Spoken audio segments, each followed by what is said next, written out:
Hello and welcome back. I hope you're well today. So I've got such an incredible episode for you today. Before I introduce the guest, I just want to tell you, first of all, what the subject is. Changing lanes. Okay, so changing lanes, that means many things. So let's break it down. First of all, women working during their menopause is quite a big thing because let's face it, ladies, when we're going through our menopause, for our change, there's so many problems that we encounter, not for just ourselves, but also possible work problems as well. And also things like, do we want to change the jobs that we're doing? Sometimes we do. Sometimes we change it because we're fed up. Sometimes, I don't know, maybe our estrogen has dropped and the bullshit factor's gone. And then we realise how bad our job actually is. And that's why we change.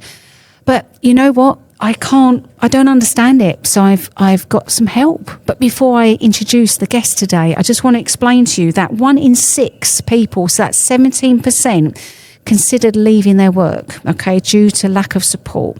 And 10% feel that they're discriminated because they're in their menopause. That's shocking, but it's true.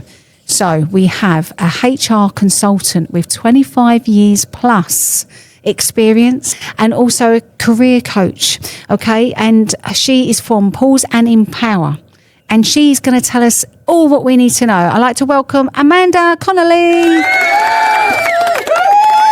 No pressure there, then, Sarah. Welcome, Amanda. Welcome. So before we get into the nitty-gritties, what we like to do at Menopause Dinners is just explain to everyone where we are in our menopause. So I am post-menopause, 3 years, and yourself? I am perimenopause. I have been on HRT for about 3 years, probably with symptoms for about 5, I reckon. Okay, all right. And yeah, I am HRT free. There you go. Just because my choice. But they did bully me on one episode about HRT. They all ganged up on me. Everybody's different. I know, but can we talk about that today? Because this is the workplace, isn't it? Yeah. And I'd say it's very good for stopping, what's it called? The brain fog? What's the arthritis thing?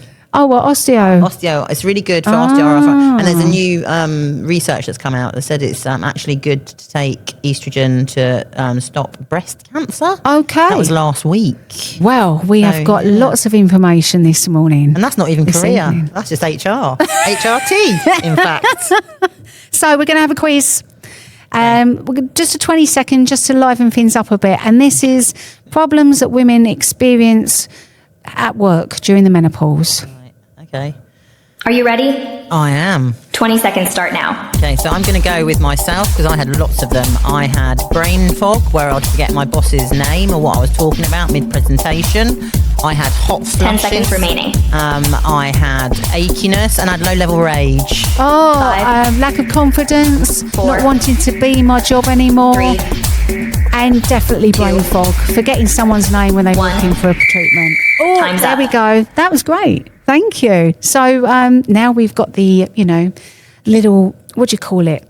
Not teaser. What is the word? You're asking the wrong person. I've got no idea.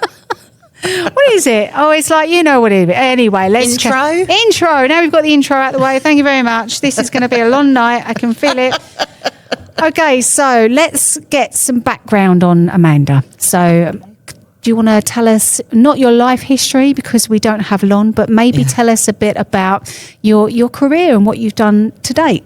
Okie doke. Well, I kind of fell into HR when I was about 23, 24. I managed to get my master's sponsored by a company.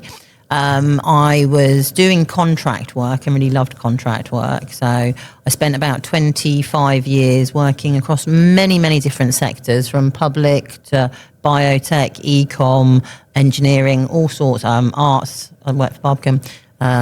So I did that. And then I was misdiagnosed as depressed instead of perimenopausal, which happens to a lot of women. Yeah. So my symptoms were, this is when I was doing contracting. So I was going into jobs and only lasting, I'd never lost a contract early. 4 on the trot, I was sort of cut off at 3 months. And I realised retrospectively that I had hot flushes, brain fog was really bad. I thought I had dementia Right. and low level rage. And then on top of that, because they didn't put me on antidepressants, I had no empathy. What a great look for an HR consultant. That wasn't great at all. So I basically decided to jack it in, got myself a life coach, thought, what do I do now? Just thought, I could do that. It's just talking to people, isn't it? That's not hard. So I took 2 years out, trained, and this is a big thing with coaches. It's unregulated, so anyone can say they're a coach. But I spent 2 years training, and then wanted to support women like myself. So professional women that are going through challenging times. So I'm a career coach and mentor for women that are going through change. So that could be menopause, could be redundancy, divorce, or just wanting a better work-life balance. Oh, divorce is a good one, because I'm sure that's on the rise in midlife. Yeah, definitely. Wow. You lose your bullshit, don't you? You don't put up with it anymore. You're like, who are you? Yeah. Who do I marry? Why am I with you? Same thing with work. Why am I here? These people are all idiots. Yeah. That happens quite regularly. Okay, so do you feel that it's helped you, obviously with your menopause, changing your job slightly and focusing on a different area? Yeah, because HR has changed quite significantly since COVID. They've really become like prime people in the organisation because they're constantly pushing change and pushing, new things. We live in a world that constantly changes, don't we? Yeah. And HR have to be the people to make sure that's happening within a business. Sure. So it's not fun. There's loads of HR that's burning out. And also because my tolerance for idiots was never really there in the first place, but I could hold it down. And now I can't. I don't want to hold it down. No, let it out. Yeah, so being my own boss and supporting women that are struggling, that's really what I love doing. Okay. So that's great. It's absolutely fantastic that I don't have to go in and listen to some 20-year-old idiot telling me what to do. Yeah. Yeah. A lot of women struggle, and men struggle with that. Yeah. It's, Okay, perfect. So let's talk about the workplace, because, it's changed a lot over the years. Yeah. And mainly menopause. So Davina McCall. What is that? I think that the thing about Davina McCall, love her or hate her, is she's brought it into the mainstream. She was having, there's not a lot of money in HRT because it's not medication, it's hormones. So none of the big businesses really want to invest in it. So people weren't really taking it seriously, but she put it on the agenda. It was on the news. Suddenly people were picking up on it. People in businesses were thinking, we've got to do something about this. So I think just by pushing it out there, I think that's helped a huge amount of people because women.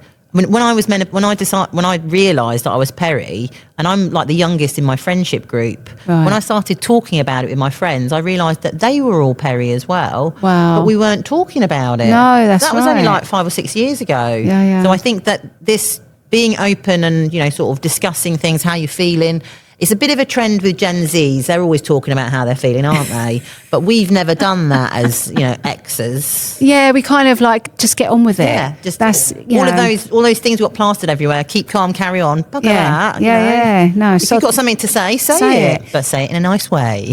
At the moment, is the employment laws that's being changed. So the Labour government have got a raft of different things, quite a lot that affect women of a certain age. The biggest one is that from this year, date unknown just yet, that menopause is going to become a protected characteristic.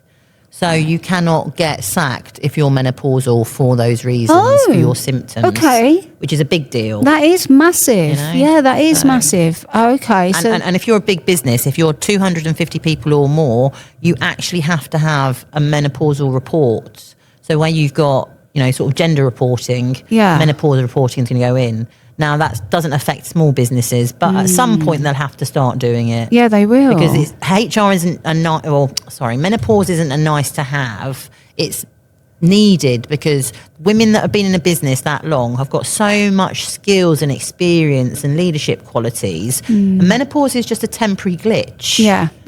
And with a few reasonable adjustments, you can make it work for you. Yeah. But the problem is that because people didn't understand menopause, they generally thought their staff would go and do lally. And that's the problem. If you don't understand it, you would essentially think that. Absolutely. That they lost the plot, because a lot of women, especially when they go through the peri, where they're so erratic with their moods. And they don't even realise they're menopausal initially. Yeah, no, for sure. But I think what's happening within business generally over the last 5 years, we've become a lot more individualised. Yeah. So it's not blanket ban policies anymore. If you have something that's going on, we have to look at that and work out how to make that work for you, you know.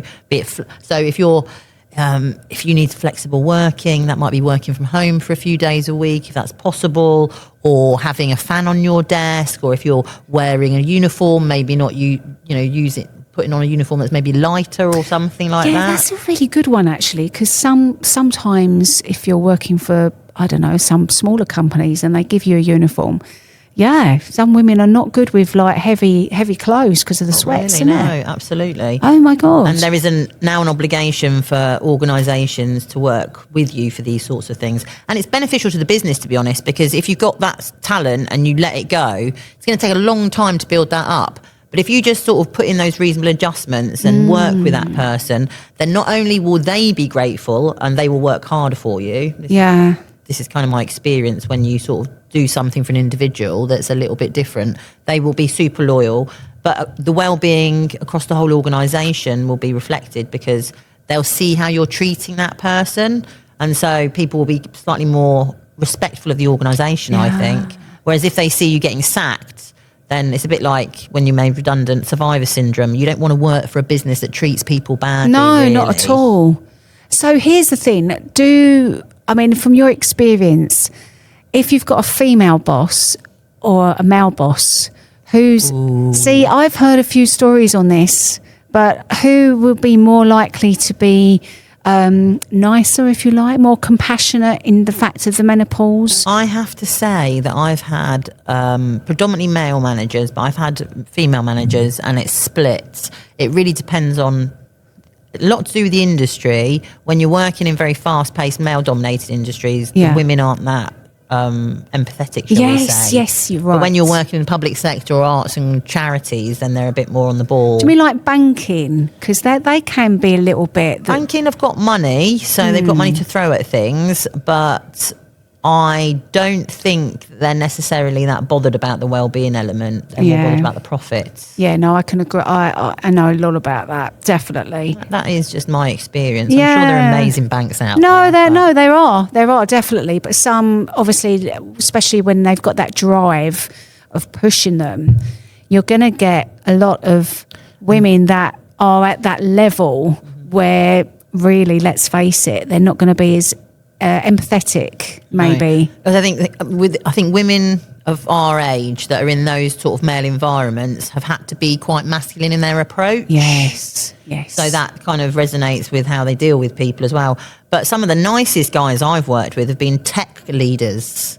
So when they have a woman that's experiencing something, they're much more open to working around that person because all they're seeing is the output. They're not necessarily thinking about all the drama and the characteristics. They're just thinking, well, if we can help this woman to do her job better, then let's do that. So what about some of these companies have menopause champions now, don't they? Yes, and it was something that I was chatting to Carol about before we came on air. Sorry about that, Sarah. Is that I think, like many things, there's an element of box ticking around menopause, like mental health as well. We've trained someone, we're all fine.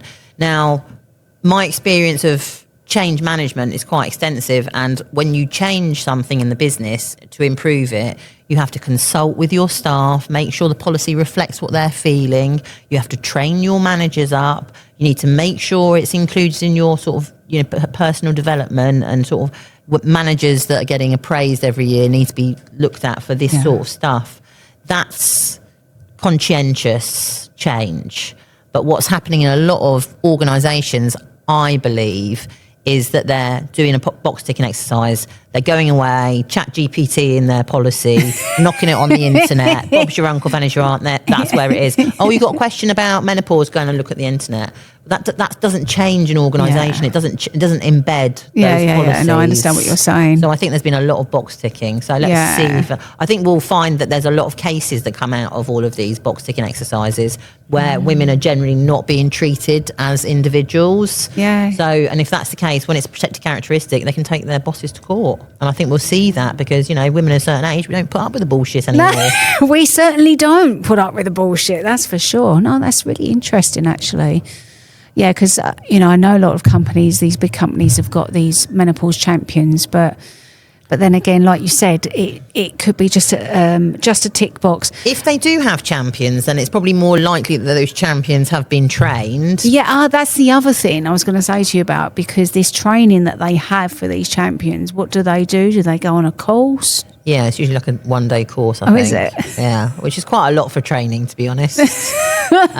But it's not about them being skilled. It's about their leadership population being open to receiving that information, because every single manager is the one that positions that policy. So if you've got a manager, like manager A and manager B, manager A is quite progressive and realises that this is a good conversation to have if they want to keep their, sort of productive staff. Manager B is just like, it's got nothing to do with me, talk to HR. Yeah. Then that they won't be having the same experience. So it's really important not only the champions are trained, but the leadership buys into the changes as well, and they are actually living those sort of values. God, that's tricky. It is tricky. It's like a trickle effect, isn't it? Everyone's got to be involved, because Yeah. they have now. Someone again told me this about their company. So they have drop down boxes when someone's off sick, for instance. It comes up with menopause, so they're a little bit more open now to someone having time off. Some companies have, tell me if I'm right or wrong, it's almost like when someone's had a pregnancy, a sabbatical, they can have some time off if they're struggling. Is that something that's happening? Or No, that's a progressive organisation, and I'm lucky enough to have worked with some really progressive organisations that if someone is struggling, they would do that sort of thing for them. But they are the exception to the rule. I think the progressive organisations. Most of them, it's not a requirement, and it's not a right to have time off. You can't get away with it. If you're so debilitated that you need time off, then you need to take time off. Sure, they can't get funny about it. Yeah. But they're probably not publicising that. And then it's a bit like sickness. Like I've worked in some organisations where companies will give sort of like 20 days sick without question. And so people think that's an entitlement. It's not really. No, I know. So I can't say it. I'm going to get in trouble if I say it. Yeah. I might tell you once this comes off, actually. But yeah, I know a lot of people think because they've got 20 days sick that's what they should take. Yeah. But actually it's not. It's there just as a preventative, if anything. Yeah, and it's for managers to say, I can use my judgment, I believe them, let's not make a big deal out of it. But if you're going over 20 days, that's quite a lot. You want to work out what's happening there. And with all these systems now that they've got, you can see if someone's ticking menopause, but every time they're having a menopause symptoms is a Friday and a Monday. Yeah. That's still worth a conversation. Yeah. That's someone that's probably not menopausal, just a bit whingy and taking time off. Going down the pub. Yeah. Or if it's sunny, going outside and sunbathing. Going outside and sunbathing my hot flush. Yeah, it's quite nice to have a hot flush in the winter. It's not so much fun in the summer, No, is it? that's right. Okay, so typical problems in the workplace. So typical ones that I've sort of heard about are brain fog tends to be the worst, because if either you met Perry and you're struggling with it, or you don't know and you think you're going doodle alley, but when you start walking into rooms and forgetting why you're there, or the big one is perimenopausal women forgetting what they're talking about mid-presentation. Yeah. And so brain fog has a massive knock-on effect to confidence and perceived capability. I think that hot flushes are another one that are really, really commonplace. And that requires, walking outside, putting a fan on your desk. But unless you're confident, unless you've got the right sort of manager to talk about this with, you're going to keep it a secret, and you're just going to bumble through getting more and more angry that your company isn't supporting you because you don't have the right people in place to do that. So, brain fog, hot flushes. And then you've got the individual stuff like itchiness. I had a woman that was getting really itchy all the time. That was a tricky one to work with because I wasn't really sure how to help her on that one to get down. Sorry, we've done one on itchy, but it's to do with downstairs. Oh, it's all over the place. Like one woman had really itchy ears and fingers, but it was super frustrating for her. It's weird what the menopause throws up, doesn't it? Some of the things. Yeah, that wouldn't be much fun. Downstairs wouldn't be much fun. You'd be dashing to the loo every 2 minutes. Having a little scratch. Mid-presentation. It's not great, is it? Not great. Mid-appraisal. How you doing? Let me see if I can scratch. Let me just move my leg over slightly and just get it. Yeah, that's weird. Itching. Yeah, I suppose everyone's so different. It's not just your typical lots of different symptoms. Things, but I think generally it's because their confidence has been knocked. So when their confidence has been knocked, they don't feel as capable. They're probably not behaving the way they usually do because they're all over the place. Yeah. So without having a conversation without feeling you're in a psychologically safe environment where you can raise this with people, your anxiety and stress is absolutely increasing because you've got no one to turn to. So as well as all your symptoms, you're now getting super anxious, which is going to have an impact on how you do your job as well.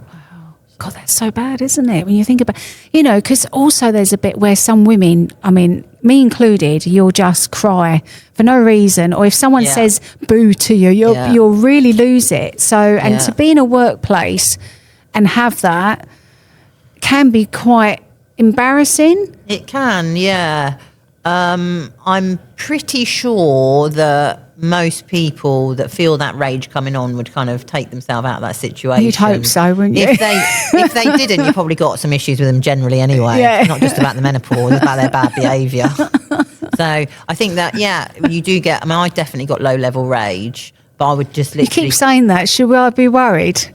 No, because I'm on the HRT. I'm sorted now. Because on Just the a little last bit of brain episode, fog. Maria was talking about axe throwing, so we don't want any axe throwing in here today. Well, I've got the knife in my bag. Have you? I'll leave it there for the time Thank you. being, shall I? No. So it was something that definitely I just lost all my patience, and I was getting really angry with people and constantly walking out of rooms and stuff. So that was a bit of an issue for me, that I wasn't actually in the same room as people a lot of the time. But no, with HRT, that's all of that, and the hot flushes, and I do have a little bit of brain fog every now and again, but our hormones just go up and down constantly. So even if you're on HRT and supplements, it's going to have an impact on your body that's going to vary over the weeks and the months. So, Blimey. yeah. Because years ago, I worked with someone who always had time off when her period came because she had back issues. It was common knowledge. That is a thing. That is definitely a thing. So that's a thing. So hopefully at some point this will become a thing, It'll have to become a thing because it's becoming law. Yeah. So absolutely. And actually the period thing, that's not really been dealt with. Companies do it. Yeah. But it's not really Is it not? I don't think that's Is it still kind of a little bit stigma? A little bit vague on the how to interpret Oh, that. don't tell me to do this return to work interview. No, don't want to know. Don't want to know. Yeah, sorry. Yeah, it can be a bit awkward for some people still, can't it, to have that conversation? Absolutely. But the confidence. Sorry, you was about to say something. It's all about making sure you're upskilling yourself so you know what you're entitled to, you know what your business should be doing for you. I think a lot of the reasons women don't talk about what they're going through is because they don't know where they stand and they're worried about getting sacked. Yes. But if you're going to your boss and you're not saying, oh, I'm perimenopausal, I just want to cry, or they don't really care. Yeah. I'm perimenopausal, these are my symptoms and this is what will help me. Yeah. Is a better way to approach those conversations. So you're going into those conversations with, I know that I'm a value to the business. I know that I'm wobbling at the moment. This is perimenopause. It's not going to last forever. Whilst it's happening, I'd like these sorts of adjustments to make sure that I can cope better in work. Yeah. And it's about having the knowledge and knowing what you can ask for, I think. And that's something that a lot of women don't know.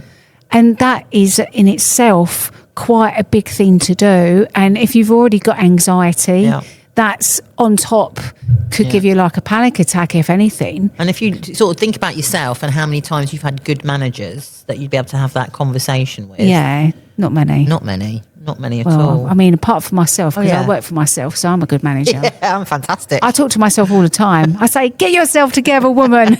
Stop mucking around. Pull your finger out. Go and do some work. Stop moaning. The brain fog thing. Yeah.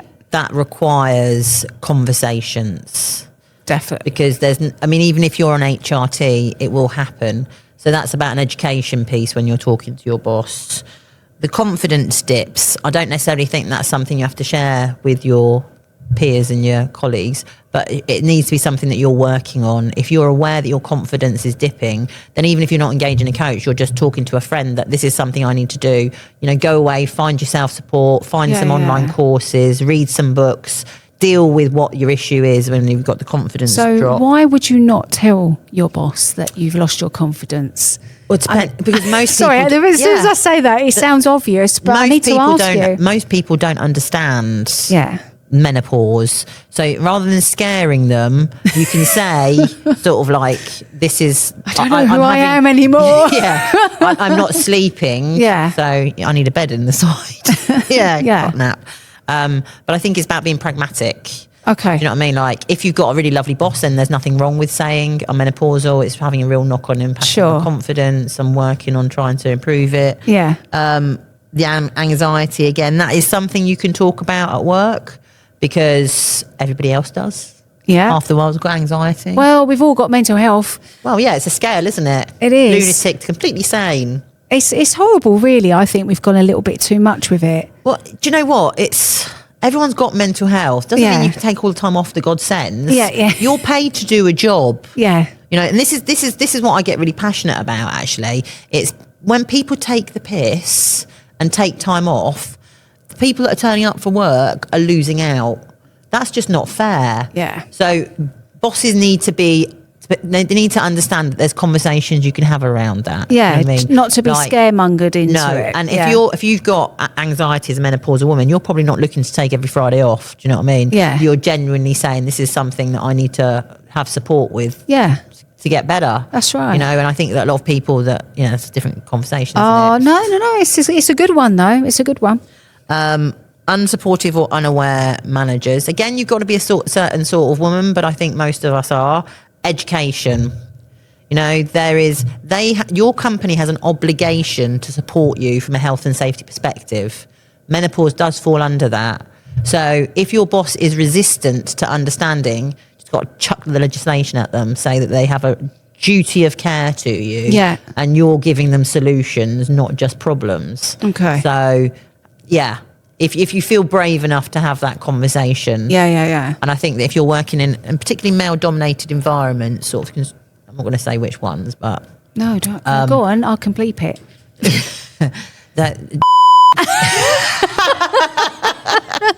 Construction's a bit of a bugger for it because there's not that many women in construction, so the men are completely oblivious to those sorts of conversations. And as soon as they probably don't even realise their wife's perimenopausal because it's not something they've come across every day and she's keeping it to herself. But so things that you can do, rigid work patterns don't work for women that are menopausal. Don't you get super tired every now and again? You're just like, I've never been someone that can catnap. I'm determined to start this year because I'll just sit down. I'll be absolutely exhausted. Can you imagine if you're working at the same time? Yeah, it's tough. So you've got that. So there's nothing wrong with asking for breakout rooms and being able to block time in your diary. Just if something comes up and you can move stuff around, then that should be something That's you're a good allowed to idea. do. I like that, a breakout room. I like that. Rigid work patterns. You can ask them temporarily to change to see, maybe getting on the tubes in the morning or, sort of having a hot flush with all those people is really uncomfortable. Maybe if you want to start earlier or start later and just do a bit of flexibility to see. I think it's about you knowing what you can advocate for and what you can ask for and what would suit you. And we're all very, very different. So what we're going to ask from our bosses will all be completely different as well. The confidence thing is quite an interesting one. So I think, we were talking about this earlier. I lost my confidence in my first year of postmenopause, completely went.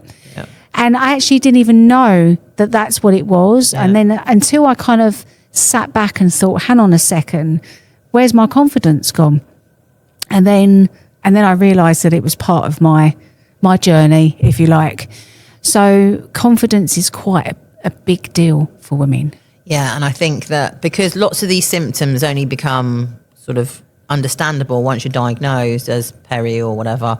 So for the time where you're just thinking, why is this happening to me? It kind of wraps up in your head and you do a bit of catastrophizing, I think, generally. But once, like you say, once you know, you can kind of deal with it. Yeah. And then you feel slightly more empowered because this is a problem I have and I'm working on sorting it out. So I think it's about, like I say, women knowing what they're entitled to, knowing how to get the help and sort of advocating for themselves. Definitely advocating. And in part 2, trust me, we're going to go through all of that. Any tips that we can to help women through it. Has there been any other changes in menopause at work? So I think you said you were giving some stats earlier. Yeah. The one that really resonates with me is that 2/3 of women don't think they're supported in the workplace. Wow. 1/3 of women do change jobs. Yes. And that's really sad. It is. You know, and not just for them, and although it's probably not that bad for them because they want to get out of their organisations, but bad for the organisations they're leaving. So, you know, it's a big deal. It's a big deal how much it does affect people and the cost to the economy as well.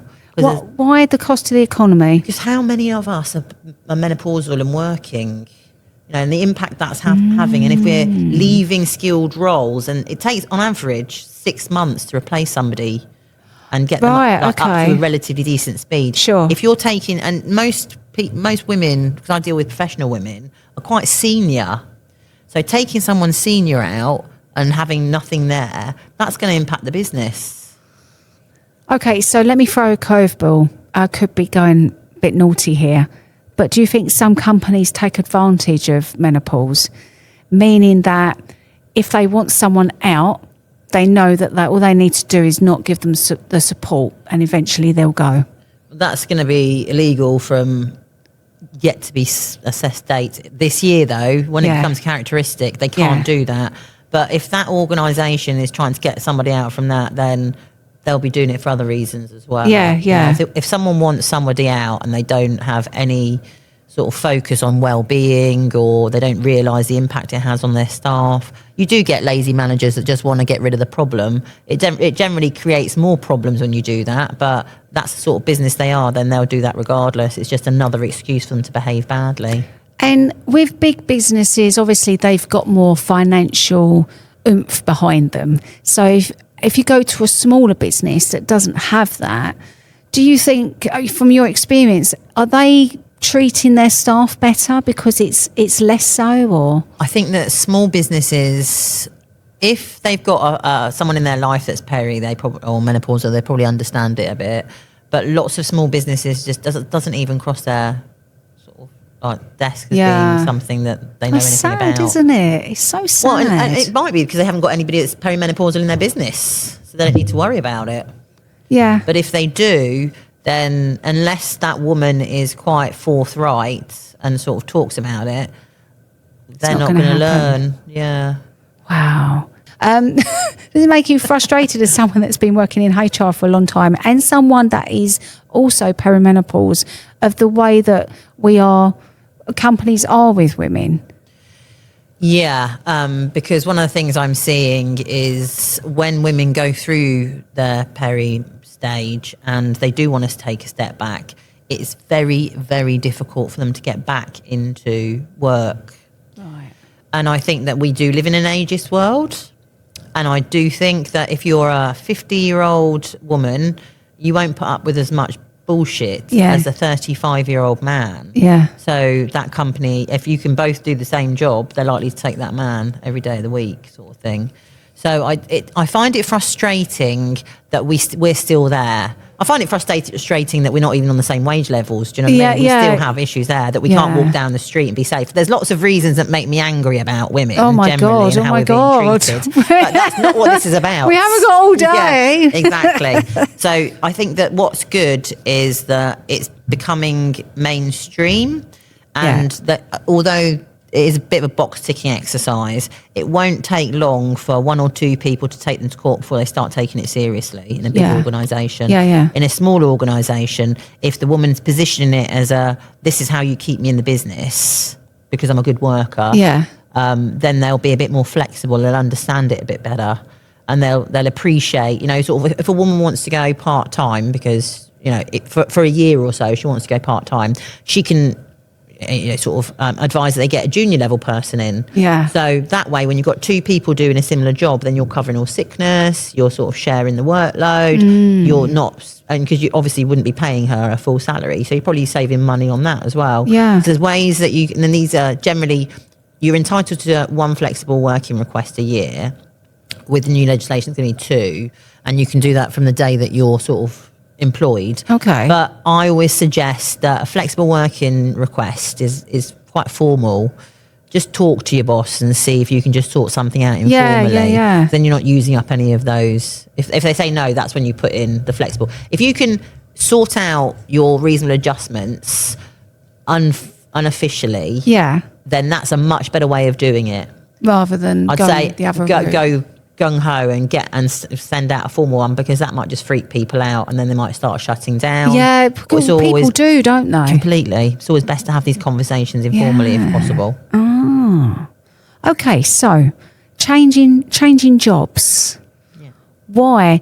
See, straight away I'm thinking, and I've said this before, and I said this in the intro, women don't put up with shit when they get to a certain age, when they go through their menopause. They look at their life. Is it a midlife crisis? Is it a menopause thing? Or, from your experience, women changing their jobs midlife, what's the reason behind it? So for me personally, it was because I was in an industry I didn't enjoy anymore. Fair enough. And would that have been menopausal? I think because the world has changed such a lot, I don't think the HR was changing back to the fluffiness it used to be. I think it was going to be quite hardcore. So I decided that it wasn't for me anymore. And I think what menopause does is give us an opportunity for a life audit. What do I like about my life? Yeah. And generally, if you've always hated your job, it's probably not menopausal. But if it's something that suddenly started to appear in the last 2 or 3 years, it's likely to be menopausal. Yeah. It's really common sense, really. If you've always disliked something, then that won't be tied to it. But it's up to you. You might want to, I've got a client at the moment who's Perry, and she's going through a challenging time with her restructures, but she's got a really nice flexible working pattern sorted. Okay. So she wants to give it a crack to see if, when she came to me, I think she wanted to discuss what else she could do. But when we went through the options, and I think this happens to a lot of women, when you it's very much better the devil you know. So if you think you're in a business that can support you, then I'd say give it a crack, give it a year, see how you feel in a year's time. Yeah. If you hate your boss, you hate what you're doing, time for a change. That could be about 80% of the population out there. Usually, and you hate your colleagues, that's the big one, isn't it? Yes. Usually you like your colleagues, so if you're hating them, then it's probably time for a change. Yeah, that's right, because colleagues can get you through it, can't they? Yeah. But if they're not. The patterns I've sort of noticed is people moving from corporates into coaching, should I say it? Yes. Consultancy, self-employment. They want to back away from that, someone telling them what to do, telling them how to live their lives, when to come and go, and they want that empowerment of working for themselves. People that are in HR, education, healthcare and leadership positions tend to be those that are looking for the career change right now. Right, okay. I just think that's just part and parcel of sort of what they're getting at the moment. Sure. There's definitely that I'm working for a business that I don't connect with. I want to work somewhere that, I align with their values or that appreciates me. I'm doing 3 people's jobs. I just want to be doing one person's job. So I think it's about moving towards things that fit you personally a bit better. And let's be honest, when we started working, we were just happy not to have our asses slapped, weren't we really, and get paid. We weren't really expecting a lot. No. Now, kids coming into the workforce have got such high expectations. And I think us middle-aged women need to step up to that. We need to have expectations for ourselves as well. Yeah. And particularly like menopausal, you might have elderly parents that you're looking after. You've got teenage kids that you're looking after. Yeah. What a shit show. That's a lot of hormones, a lot of drama. So it's more about us prioritising ourselves and saying, it's a bit like you can't love other people unless you love yourself. Yeah. Unless you're looking after yourself, you can't look after other people. Yeah. So, and I think that if you're lucky enough to have a partner that's on a decent salary, then you've got a little bit of a buffer. Yeah. But I also support lots of independent women that just have themselves. See, that's So- another one. So a lot of women, sorry to interrupt you, just before I forget because of the brain fog, but because it will happen. A lot of women, when they get to menopause, have been supported. We're talking about, potentially their husband, might not be their husband, maybe a partner. So do you find that a lot of women get to that point where they just want to start doing something for themselves, but they're not sure what path to take? I don't think that when women come to me, they're thinking about themselves. They just say to me often, I need a change. I don't know what it looks like, but I just need to be doing something I don't hate, sort of thing. Yeah.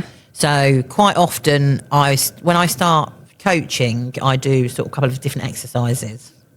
And quite often, it's not just work that's causing them grief, it's other things as well. So we might actually decide to focus on the things outside of work to support them. And usually when that sort of starts happening, then they're a bit more able to cope with the work environment. Because everything influences everything, isn't it, Absolutely. really? Yeah, Oh, interesting. Yeah. So, yeah. Okay. So, The other thing I was going to say was... tell me. Tell me. We've got time. We've got loads of time. So what a big thing that women are kind of doing at the moment is wanting to move from full-time to part-time. Oh, interesting. That's a big one. They want to stay within their industry, stay within their role, but they don't want to be giving their lives to it anymore. They want to have flexibility. Yeah. So Is that because they just want to have a bit of fun and me time? I think it's definitely about the me time. They've they might have supported everybody else their whole lives and never really prioritise themselves. So some of the things that my current clients are doing is like basically reducing their screen time when they're at home, having date nights with their partner, spending more time, family time, and also quite a lot of them are going out and doing walks on their own in the morning, at lunchtime, having that quality time to yourself. So I think it's more about choosing what you want to do with your time, rather than when you're working full time, you've got all the things that you need to do in the evenings and weekends. There's stuff you've got to do. You don't really have a lot of me time. Whereas when you're working flexibly, you can choose when you have that time. So I might want to pop down a spa, have a massage, or read a book, whatever. Yeah. You can do it because no one's telling you can't. But it's true because I think personally, as I've got older, I resent not having any time for myself. Whereas before, it wouldn't faze me. I'd be like... You're too busy. Too busy, yeah. But now I'm like, no, it's not good enough. I must have that time. And it frustrates me if that time is not there. It really... That's understandable. Pisses me off. Well, it should do. We're not there to service everybody the whole time, are we? I find now that, as I've got older, that I am trying to take that step back more because I think burn out otherwise. And I think that's something that definitely has been a pattern with my clients is boundaries. Yeah. It's about understanding that you need to give yourself time. And the reason for that, I was listening to a podcast recently and the woman had ADHD and she had two small kids. Yeah. And she used to have this big sticker that she used to put on, don't ask mummy any awkward questions, because we go through ADHD, because they go through sort of like severe mood swings according to their hormones. Interesting. So because she had that, she was like, do not ask me any, and husband, don't ask me any tricky questions. Don't ask me the same question twice, just for a week, a month. And her kids did it. So can you imagine if we just like put something on, don't talk to me, basically, for this week. Yeah. So I think that's that's an extreme form of boundaries, but it's that whole understanding why you need to have that space and explaining it to your family and kids and friends, but it not being I'm sorry about this, because why are you sorry? This is something you need. Tell them what you need. And if they don't understand it, then you need to tell them again and again and again. Because it's a non-negotiable for you to look after your own mental health. Oh my God, yes. So my dog, we had a behaviourist last year. She said she told me to get an object because my dog doesn't leave me alone sometimes. She stares at me all the time, even when I'm trying to relax. So she said, get an object, don't say anything, put it in front of her, and then put it down and then walk away. And she said, and any time you want that time out, you just It's like a little duck. Like a little Not sure you rubber could do duck. that with your husband, could you? It's worth a try, though. It's worth a try. I mean, I can try it. I can try it. Yeah, no, I wouldn't want to try that. I really want to say from the bottom of my heart, thank you so much. Right. I hope it's useful. And if anyone just needs like something really basic, like some guidance on the flexible working request, then just drop me a line. Thank you. That means a lot. So massive applause for you, Amanda. Thank you so much. And I think this is going to benefit a lot of women. Hey, remember to like, rate and subscribe, or join any of our platforms to let us know that we're doing a good job. There is now a monetisation button, as we are now non-profit, so every little helps. Before you go, final thought: menopause sucks, but with friends it sucks a whole lot less. We will see you next time on Menopause Dinners. You take care. Menopause Dinners is sponsored by Fitness Therapy for You. We'd like to thank Redbridge Sports and Leisure for the use of the Room podcast sessions. Information we have on food and supplementations from our own experiences, so please get medical advice if you are suffering from a medical condition.